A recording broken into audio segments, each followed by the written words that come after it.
Coming up on Locked On Dodgers, it's our last episode of 2022. There's a little bit of news in Dodgers land. JD Martinez is officially a Dodger, which means Jake Reed is officially not anymore. We're going to talk a little bit about that. We're going to talk about the fact that 10 umpires are retiring suddenly and what might be leading to that. And we're going to talk about why the steamer projection system hates the Dodgers, and then we'll dig into a little New Year's resolution. That's what's on tap, so let's get Locked On Dodgers. You are Locked On Dodgers, your daily Los Angeles Dodgers podcast. Part of the Locked On Podcast Network, your team every day.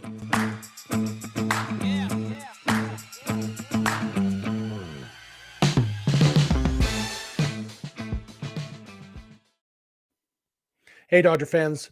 What's up? This is Locked On Dodgers, part of the Locked On Podcast Network, your team every day. Thank you for making Locked On Dodgers your first listen every weekday morning.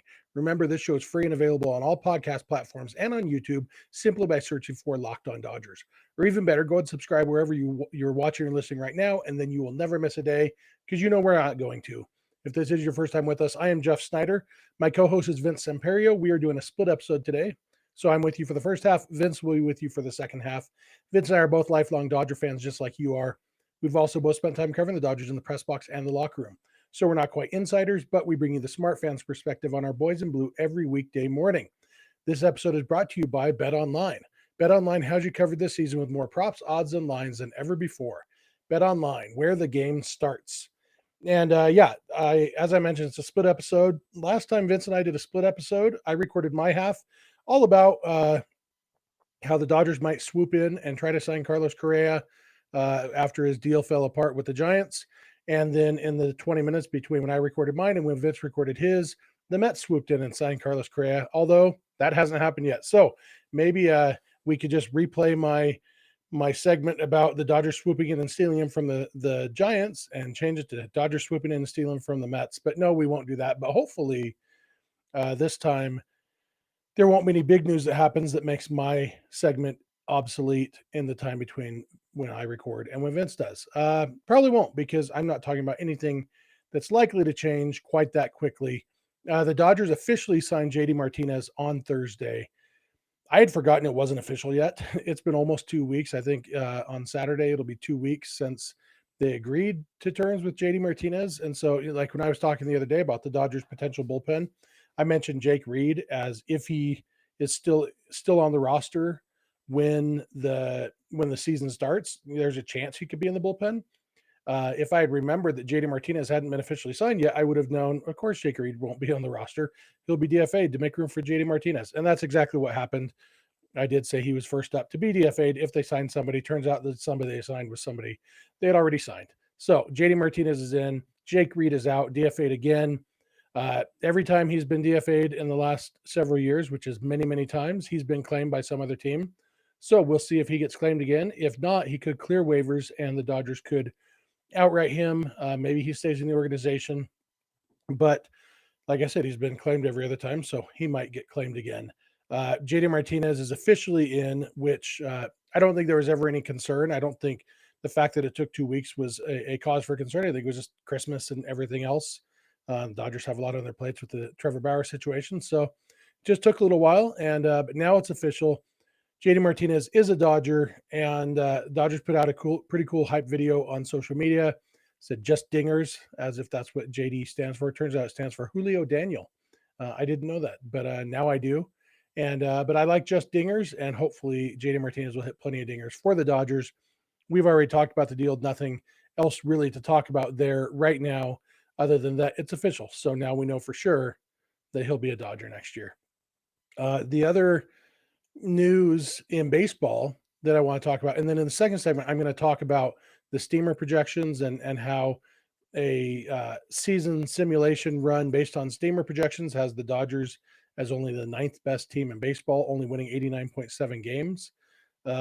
Anyway, I'll talk about that in the next segment. But the other thing in baseball that's going on that's not specific to the Dodgers is Jesse Rogers of ESPN reported on Thursday that 10 umpires are retiring basically immediately at the end of this month, which is at the end of this week. So they're retiring. And some pretty big names. Unfortunately, Angel Hernandez isn't one of them. That's okay. Maybe someday he'll retire or get fired or something. But Jerry Meals is one of them. Jerry Meals, pretty famously bad. If you've heard Jerry Meals' name, it's probably because of that call in 2011. There was a play at the plate in a Pirates Braves game. It was extra innings, and guy on third, ground ball to third base, and the guy got thrown out at home to end the inning. It was like the 11th inning or something, 12th. So it was in the extra innings. And the umpire inexplicably called the runner safe. He was out by 6 feet. And, yeah, it was a swipe tag by the catcher. But in that situation, unless you are 100% sure the catcher missed the runner with the swipe tag, you call him out. He was beat by 6 feet. Jerry Meals called him safe. Game was over. Clint Hurdle's head almost exploded. If you remember Clint Hurdle, his face turned purple whenever he was really mad. And I thought he was gonna, it was like Violet, you're turning Violet, Violet from Willy Wonka, or maybe like what's her name, Aunt Marge on Harry Potter. Anyway, that's what people know Jerry Meals for a blown call. Another one retiring is Greg Gibson, who has been a big part of a lot of Dodger history. He was the home plate umpire for Clayton Kershaw's no hitter.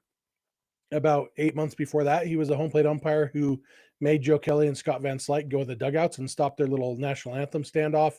He was the home plate umpire for Game 7 of the 2018 NLCS, the game when Chris Taylor made that great catch in left field. Yasiel Puig hit the big 2-run homer to send the Dodgers to the World Series.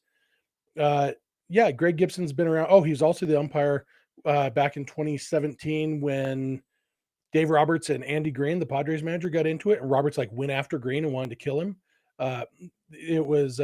Greg Gibson's been around for a lot of Dodgers moments. He also holds the record for the umpire who looks the most like a grumpy husband in a British sitcom. Just has that look like he's kind of got a Mr. Bean look to him, but more serious. If you're watching on YouTube, you just saw my Greg Gibson impression. It wasn't very good. So if you're listening on the podcast, don't worry, you didn't miss anything. Yeah, he's one of them. Tom Hallion, the umpire when Noah Syndergaard threw at Chase Utley in 2016, and famously had the in the jackpot comments to Terry Collins when Collins came out to argue. He's one of them. Yeah, 10 umpires, and I think 7 of them were crew chiefs. It's kind of an interesting thing. Justin Turner speculated on social media that maybe it has to do with the automated strike zone coming. And Jesse Rogers, the reporter who reported it, said that didn't have anything to do with that. But, if these guys are all thinking, I might retire in the next 5 years, I could see something like all these rule changes bumping that up in their minds, even if it's subconsciously. So they might not actually believe it was about the rule changes, but it seems like it's something along the lines of, wow, this game is changing a lot, and the way we've been doing it for 30 years is changing. And so we can either learn this whole new thing or get out now. And they chose to get out now. And it's not really clear at this point if it was a group thing, if they said, hey, let's all retire together, or if it's coincidence. We may get more information. We may not. I don't really know for sure. But overall, I think it's probably a good thing. Getting more younger umpires into the game. Younger umpires are generally in better physical condition, probably have better eyesight, and maybe more open to technology and all of those things. So I don't think it's a bad thing. I have nothing against these particular umpires. I wish them well. I'm sure their moms like them. But getting younger umpires, I think, is probably a good thing. So congratulations to all of them on their retirement, I guess. I didn't even say all 10 of their names. I think I listed 3 of them. I think Bill Welke is one of them too. So hopefully that's enough for you. I'm going to come back in a minute. I'm going to talk about the Steamer projections. Steamer is a projection system that Fangraphs uses. I'm going to talk about that and how it doesn't seem to like the Dodgers, and maybe some reasons why that might be. So thank you for making Locked On Dodgers your first listen every weekday morning, and please continue to keep it Locked On Dodgers. This episode is brought to you by the NHTSA. So you're hanging out with some friends and putting back a few drinks. A few becomes a few too many. As the evening comes to an end and people start to head out, you think of calling for a ride. Nah, you live nearby. You can make it home okay. It's no big deal. What are the odds you'll get pulled over anyway? And even so, what's the worst that could happen? Your insurance goes up, you lose your license, you lose your job, you total your car, you kill someone. Everyone knows about the risks of driving drunk. The results are tragic and often deadly. However, that still doesn't stop everyone from getting behind the wheel while under the influence. That's why police officers are out there right now looking for impaired drivers on our roads to save lives. So if you think you're okay to drive after a few drinks, think again.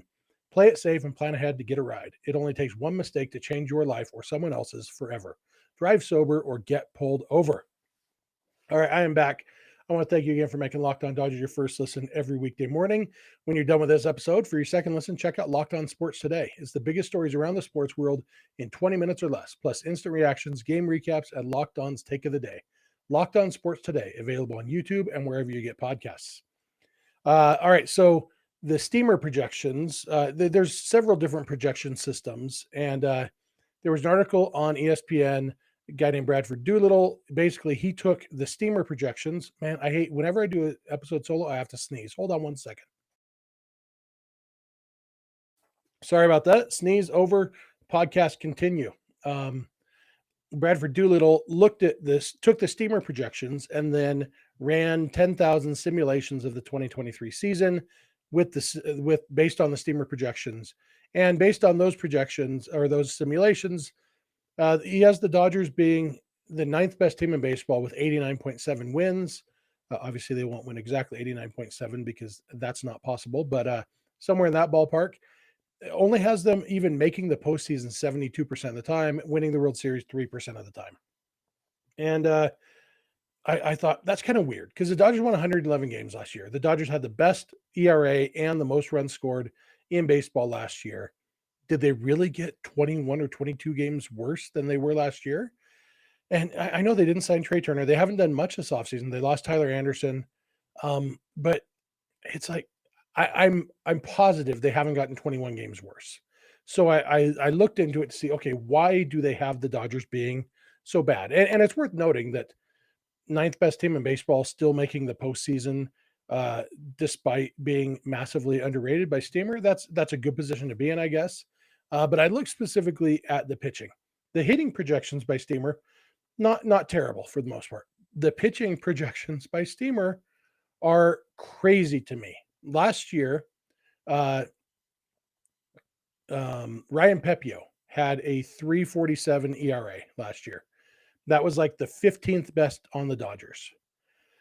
According to Steamer, Brusdar Graterol is going to have the best ERA on the Dodgers next year at 3.47, meaning everybody on the team will be Ryan Pepio level or worse next year. That's according to Steamer. And some of the ones that really stand out. Clayton Kershaw, they have him at a 3.53 ERA. I guess it's possible. They haven't thrown 172 innings. If Clayton Kershaw starts 29 games and throws 172 innings, I don't think he's going to have a 3.53 ERA. But more egregious than that, Julio Urias, 4.05 ERA. Julio has a 2.82 career ERA. It's 2.61 over the last 5 years. He has never, 2017, when he only pitched in 5 games, he was hurt. He had a 5.40 ERA. That's the only time his ERA has ever been higher than 3.39, and they have him at 4.05. And not because of injury. They have him making 32 starts, throwing 190 innings, 4.05 ERA. And really, so I looked at some of the breakdowns. They have him with projecting a 22.9% strikeout rate, which would be the lowest of his career, quite a bit lower than his 26.2 in 2021, 24.1 last year, 22.9. They have him with a 6.3% walk rate, which is in line with his career. They have him allowing a 292 BABIP when the last 5 years, his highest BABIP was 272. Usually it's in the, probably averages 250 something. Now, most pitchers do have a BABIP around 300. And so that's a lot of what basically Steamer doesn't understand why Julio is able to be as good as he is. And so it just projects, well, it's going to fall apart next year. How many years in a row, though, do you have to project that it's going to fall apart and then have it not fall apart before you realize, maybe our projection system just doesn't work for Julio? And they probably don't care. Overall, the projections work pretty well. But on Julio specifically, if you can go to Vegas, I don't, this episode is brought to you by BetOnline. I don't know if there are odds based on Steamer, But if you can get odds on Julio having a 4.05 ERA, I would strongly recommend, if you're a gambling person, you bet the under on that and get some money for that. They have Tony Gonsolin with a 4.39 ERA. Uh, Remember, he was 2.10, 2.14 something last year. Noah Syndergaard with a 4.84. That's even worse than he was last year, his first year back from Tommy John surgery. It doesn't seem like it. They have him throwing 153 innings, making 28 starts, 4.84 ERA. It's, I don't know, doesn't make sense to me. A lot of these, Evan Phillips, 3.56 ERA. They don't buy into Evan Phillips being real. Those of us who watched Evan Phillips pitch, we believe he's real. Like, his stuff is really, really good.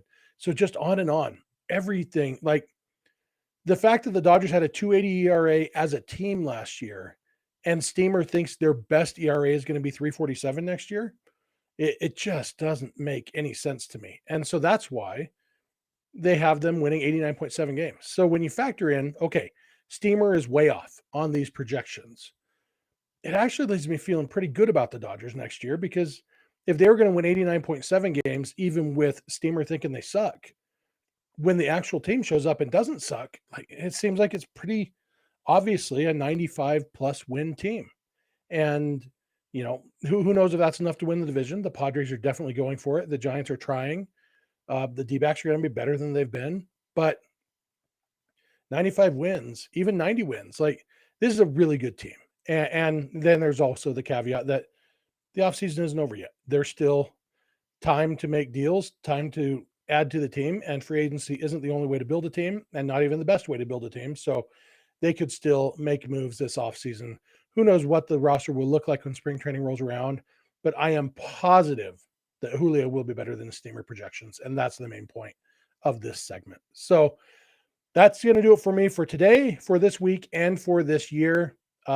Thank you for being with us for another year. This is our 4th year doing the show daily as Locked On Dodgers. We started in March of 2019.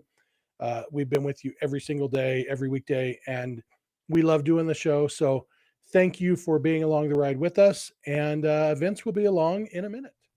Yo, Dodger fans. Vince here to close out the episode. I'm here to talk some New Year's resolutions, as this is the last episode of 2022.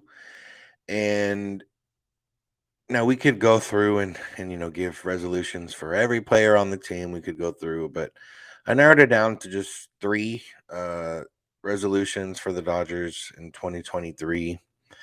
With the first one being Gavin Lux. And this is somewhat under the assumption that he's going to play shortstop, be the everyday shortstop for the Dodgers next season. But it also applies if he remains at second base, if the Dodgers do end up finding someone else to play shortstop. And it's to relax.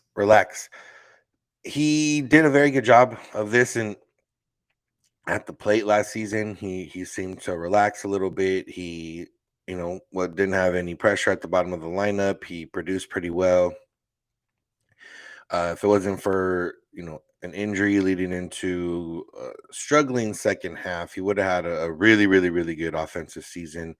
But instead, it was just a good offensive season. It could be better, but I think offensively, I don't think he's figured it out by any means, but I do think he's been better, and I think he has a better understanding of what he needs to do and what he can do at the plate.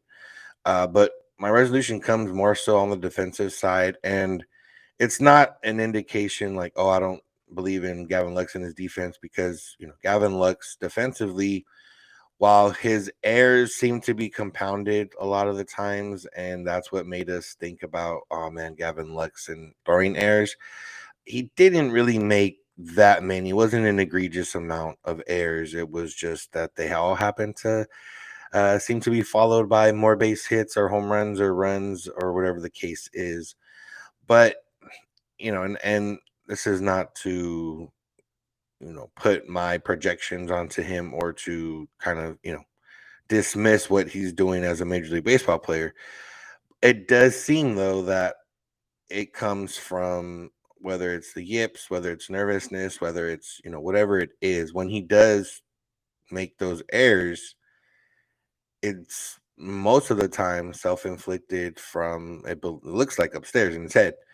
And I think for him, we've seen Lux is really one of the first mega prospects the Dodgers have brought up in recent years that struggled and didn't really hit the ground running. Seager took over shortstop into a playoff, wasn't a deep run, but into the playoffs, and then won Rookie of the Year. Even Jock had a pretty solid rookie season. You know, Even if you a little bit further, Yasiel Puig had a pretty solid rookie season. Cody Bellinger won Rookie of the Year. Walker Buehler inserted himself into the starting rotation, and then in his first postseason had threw a gem against the Red Sox in the World Series. And I don't know if with Lux, it's a matter of I don't know, was he thinking about all these things, and then when it wasn't quite working out, that added on, and he struggled maybe more than he should have or would have normally. I don't know if it's a matter of, like they say, a kid growing up in a state that doesn't usually produce MLB talent because of weather and everything else in Wisconsin. So, he was talented, but he's never really been challenged like that. And, it's very hard to deal with failure, not failure as a whole, but failure in the game of baseball, making errors, not hitting 300, things like that. So I think for Gavin Lux, I think, you're on the roster. Clearly, the Dodgers believe in you enough to be December 30th. You're still the starting shortstop. They're not in panic mode. Now, this might change by the time the season starts, but even it still applies at second base. It's just to relax, play baseball. You've been playing baseball your whole life. Trust yourself. Trust that you can get it done. And just, not to steal from a Disney movie. I've never even seen Frozen, but let it go. Don't think about it. Just go play ball. Balls hits you, throw it. That's it. You've thrown a baseball probably a million times in your life. So that's my resolution for Gavin Lux. My next resolution is for Mookie Betts, and this one may be a little bit unfair and maybe not so much. I guess it is a resolution, but it's not necessarily something he needs to change. But I think Mookie Betts needs to go win MVP this year. And I think that for the Dodgers, for this team that the Dodgers currently have now, like I said, there still might be changes before the season. But for this team that the Dodgers currently have, Mookie Betts has to be not an MVP candidate. And if you're going to be an MVP candidate, you might as well go for MVP because where the Dodgers win is depth for the most throughout this last 10 years of making the playoffs. Depth has been the biggest part of the Dodgers. Last year, they also had the star power to go along with the depth. That top three of the order was pretty devastating. Um, and even if you add four, Will Smith was a budding star in this game. So you lose Trey Turner. You're trying out maybe some younger guys around the diamond, and you've you lost in the you're coming off a disappointing playoff loss where you struggled. Not that that would contribute to why I believe he should go win MVP, but you know Mookie Betts did struggle a little bit in that series. You lost to a team that's trying to become your rival. That team that's trying to become your rival went out and signed high profile players, or at least Sander Bogarts. So everything is there. And, Mookie was a top five candidate last year of MVP. I think, go for it all and bring back 2018 Mookie and go on a tear and go on a run and, you know, not necessarily lift this team into like the playoffs. I don't think the Dodgers are going to be that, not bad, but I don't think the Dodgers are going to be that behind in things, but lift this team into legitimate World Series contenders again in what is a pretty strong NL crowd. You got the NL East with the Phillies and the Mets and the Braves all making upgrades this offseason, and those three were already all playoff teams last year. You got the Padres, adding Xander Bogarts, and they might do something that we don't expect, and then you got the Giants not missing out on Correa, but adding some pieces around. They might be better than they were last year. And then you got, Cardinals and Brewers, not worried about too much. The NL Central is not that great. But for the Dodgers to get where they want to be, Mookie Betts, MVP, just go do it and see what happens. Uh, and this last resolution, it could have this last resolution is for Dave Roberts and the coaching staff, and I guess the front office, depending how deep these things go. But and it can extend to the entire pitching staff, but this one's a little specific to Julio. Let Julio pitch. Let Julio pitch. Take the gloves off. It's his last season before free agency. I don't, not that the Dodgers owe Julio anything, but I do think it would be nice for them to let him pitch. Let him go 100 pitches. Maybe not every game, but any game he's doing well, continue to let him go. Let him get to the sixth. Let him get to the seventh. Let him throw 180 plus innings. Let him, or even more, and show what Julio is to yourself. Because, like I said, if you want to sign him and you don't want to sign him and have a number in mind and then lose out on him, and then he goes and that team lets him pitch, and then you realize, oh, we just gave away a bona fide ace when we thought he was nothing more than maybe a number two, because we handled him with a little bit more care. And like I said, not that the Dodgers owe him, but Julio has been a trooper through all of this. He's done a lot of different things for the Dodgers in terms of roles and situations and everything else. And I'd like to see him get the chance to prove what he can do if he's given a longer leash. And I think that can extend to more of the starting rotation, and kind of going back to letting starting pitchers pitch a little bit more. Not using your bullpen so early every time. You don't have to, if your bullpen's not touched until the seventh inning, that's not a bad thing. And this is not a matter of, every single time let a guy pitch more, but I do think there are opportunities and windows and chances the entire season to push your starters, and make them work. It's not a matter of, it might be a little bit different this year because the Dodgers might be fighting for a playoff spot, so they might have to do, different things and pull their starters earlier. But I think it helps your starters as well learn how to pitch a little bit differently, learn how to, get guys out and work through some issues. And it's a matter of, the way the Dodgers have run the team has won them, all the NOS titles and everything else. And you can't argue with the results. But I also believe that, them letting pitchers throw a little bit more, or, them letting guys have those chances is beneficial not only for them in the short term, potentially in the long term. And, it's a matter of, you've been doing it this way for the 10 years, and it hasn't necessarily led to all the postseason success. And I don't think it's a for sure catalyst of the regular season success. Only a couple of times have they really been challenged and one time beat in the NOS. 2018 and 2021 are really the toughest challenges they faced. One went to game 163, and one went all the way down to game 162, and they lost out by a game. But last year, the the narrative became, oh, like, rest your pitchers and, 5 innings and everything else and blah blah blah. And I don't know.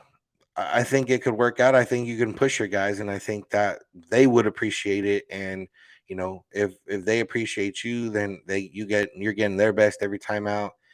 And I think that's one thing that the Dodgers should try to do. And I wouldn't mind seeing it. And yeah, it's a little bit more specific to Julio, but it's also, more specific to everyone else. I do think that they could open the door to give people chances to prove themselves. And, if it doesn't work out, it doesn't work out, or it'll motivate them to, work on other things or work on things that would help them be better later in the game. So that's the three resolutions I have for the Dodgers. Like I said, we could go all day with resolutions, but those are the three I had. And that's going to do it for 2022 for Locked On Dodgers. We really appreciate you guys listening all year. Well, audio wise, we nearly got 1 million downloads over the course of the year, I believe. If you throw in all the YouTube views and those watches, and they were definitely over 1 million for sure. So that's wild. We continue to grow on YouTube. We continue to grow everywhere. That's because of you guys word of mouth, everything else, telling people about us. We appreciate seeing you guys at the stadium. I know this season I was, more than a handful of you guys came up to me and said, we talk baseball or say, hey, I listen to you guys in the morning, whatever the case is, and we appreciate that. It's just going to be another calendar day from Saturday to Sunday, but it is going to go 2022 to 2023. So we appreciate you for all you did for us in 2022, and we hope we can continue to bring you this show in 2023 and continue. You guys continue to support us, and we continue to grow. So thank you all for listening. Thank you for making Locked On Dodgers your first listen of the day every day. Check out Locked On Sports today for your second listen of the day with Peter Bukowski, bringing you the biggest stories from around the sports world in 20 minutes. Locked On Sports today, available on YouTube and wherever you get podcasts, which is how you can find us. YouTube, wherever you get podcasts, Locked On Dodgers. It's Locked On Dodgers on Instagram and Twitter. Jeff is on Twitter at Snydog. I'm at Samperio. DMs are open on all those accounts. If you need to get a hold of us, you can also get a hold of us via email, lockedondodgers@gmail.com, or via voicemail text at 323-863-5625. We're here every weekday morning, and we hope you'll be with us. When you get in your car, or if you're at home, tell your smart device play podcast Locked On Dodgers. And remember, you don't have to agree, you just have to listen. Have a good one.